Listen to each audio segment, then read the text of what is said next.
I am coming from the Sudan to the Egypt, and after that we got in the boat in the sea, and the boat is lost, and we go into the Greece, and from Greece we went to the Serbian, and from to the Macedonia, and Serbian and Hungarian by foot and taxi and train. British, it is good. Yes, it is good. It is dream. It is dream. Nous, on estime qu'il y a 3700 personnes au total sur la lande. Total, mais ça inclut la structure dans laquelle nous nous trouvons.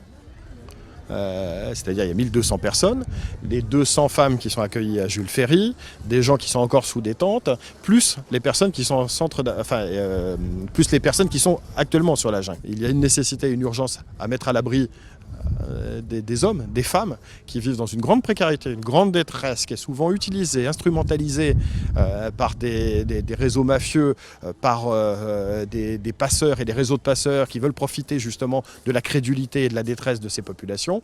Il y a urgence à les sortir, à les mettre à l'abri. Les conditions de vie ne sont pas dignes, et il faut offrir un avenir meilleur à ces populations, que ce soit par la demande d'asile ou par tout autre dispositif. Mais on a mis en place des structures qui justement sont capables de répondre à ce besoin et à cette demande. On n'est pas dans une opération d'expulsion pour se dire on va expulser, on envoie les bulldozers, la police et compagnie, on n'est pas du tout là-dessus.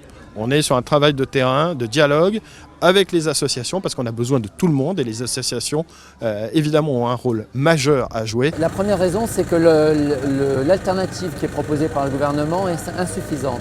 On a donc, nous, on estime, on a compté 3455 personnes. Le nombre de places, en tirant les chiffres au maximum proposés par le gouvernement, donc les conteneurs, les tentes bleues, Jules Ferry qui accueille des femmes et des enfants, et les places en CAO, on arrive à 1500. Et on pense qu'en réalité, c'est beaucoup moins.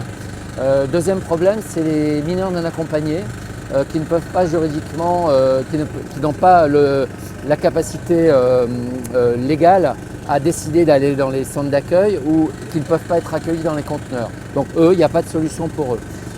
Ensuite, tout ce qu'on a créé avec les réfugiés, notamment les écoles, dans ce que l'État propose une fois qu'il aura détruit le bidonville, ça n'existe pas. Il y a un vague projet d'école aujourd'hui, on scolarise une partie des enfants, le gouvernement n'a pas d'école aujourd'hui et donc au mieux il y en aura une à la rentrée prochaine. Donc pour toutes ces raisons-là, on estime que la démolition du bidonville, de la partie sud du bidonville est au moins prématurée.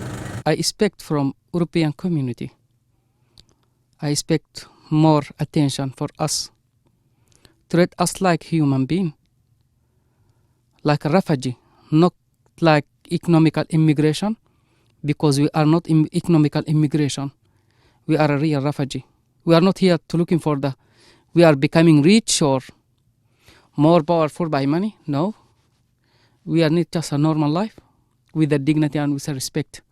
That is all we are needed. So that's your place. Have a seat, please. Oh, thank you. Welcome.